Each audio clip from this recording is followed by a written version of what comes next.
विलिनीकरण रोखण्यासाठी दादा हटवले जयंत पाटलांचा. पहिल्यांदा खुलासा, माझे 40 आमदार शब्दाबाहेर नाहीत. अजित पवारांचा हा विश्वास अंगलट आला. जयंत पाटील विलिनीकरणाचे साक्षीदार.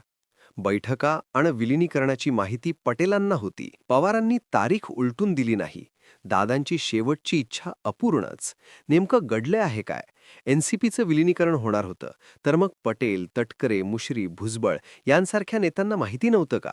असा प्रश्न जयंत पाटलांना एका मुलाखतीत केला गेला. आणि ज्यावरती बोलायचं नाही अशाही मुद्द्यांवरती बोलणं जयंत पाटलांनी सोयस्कर समजलं. आजचा हा विषय एक घाव आणि दोन तुकडे करणार आहे. अजित पवारांची हत्या झाली का? अजित पवारांचा अपघात होता का?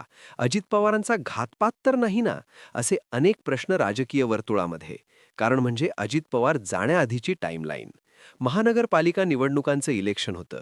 याच इलेक्शनमध्ये पुण्यामध्ये अजित पवार विरुद्ध भाजप असा टोकाला संघर्ष गेला होता.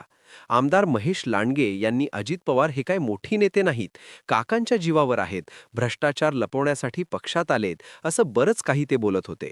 पण जोपर्यंत आमदार बोलत होता तोपर्यंत ठीक. नंतर चंद्रशेखर बावनकुळे, नंतर फडणवीस सगळेच अजित पवारांच्या विरोधात गेले होते.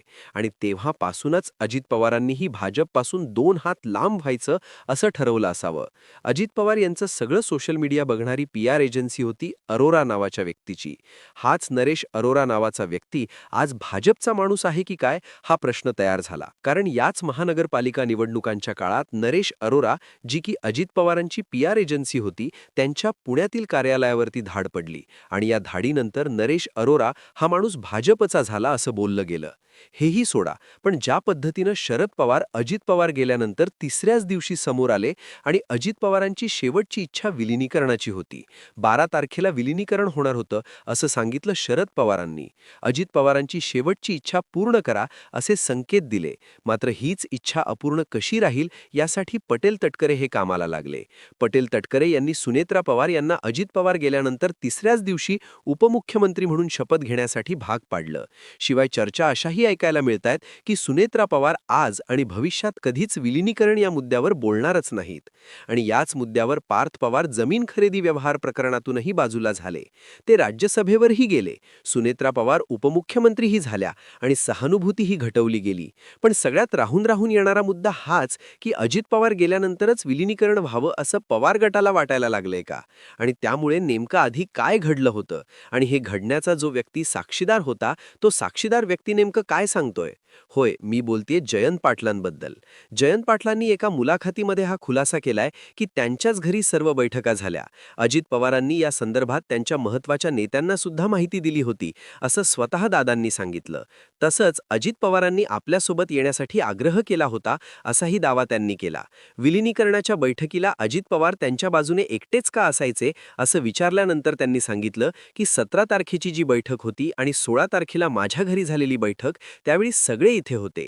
साहेबांच्या घरी जाऊन फक्त तारीख ठरवायची यासाठीच बारामतीला गेलो होतो. अजित पवारांचं म्हणणं होतं की मी निर्णय घेतला की माझे 40 आमदार मी म्हणेल तसंच वागतील याबाबत शंका नाही. एकदा अंतिम निर्णय झाल्यावर मी त्यांना बैठकीत बोलावतो आणि घोषणा करतो असं त्यांनी म्हटलं. दुसऱ्या दिवशी असं करू अशी चर्चा झाली. माझ्याच घरी सगळ्या बैठकाही झाल्या आणि त्याच नंतर हे सगळा घटनाक्रम घडला. आता विचार करा, 28 जानेवारी ही ती तारीख आहे ज्या दिवशी अजित पवारांचे निधन झालं. 16-17 तारखेला बैठका होत होत्या, म्हणजे जवळपास 10 दिवस आधी. मग 10 दिवसांमध्ये असं काय घडलं की ज्यामुळे अजित पवार हे विलिनीकरणाची घोषणा करू शकले नाहीत? आणि रोहित पवार ज्या अँगलने सांगतात की पटेल यांच्या फोनमुळं किंवा यांच्या फाईलवरील करण्याच्या सहीमुळं अजित पवारांना विमानानं जावं लागलं. या विमानाचा मालक असणारा VK सिंग आणि प्रफुल्ल पटेल यांचे संबंध आहेत. VK सिंग यांचा मुलगा रोहित सिंग यांच्या लग्न सोहळ्याला सुद्धा प्रफुल्ल पटेल हे उपस्थित होते. अजूनही पायलट हे सकाळच्या 7 वाजता कोणत्या ट्रॅफिकमध्ये अडकले याची माहिती समोर आली नाही. जे पायलट ट्रॅफिकमध्ये अडकलेत त्यांचं स्टेटमेंट समोर आलं नाही. अजित पवार विमानामध्ये बसण्याचे फुटेज समोर आलेले नाहीत.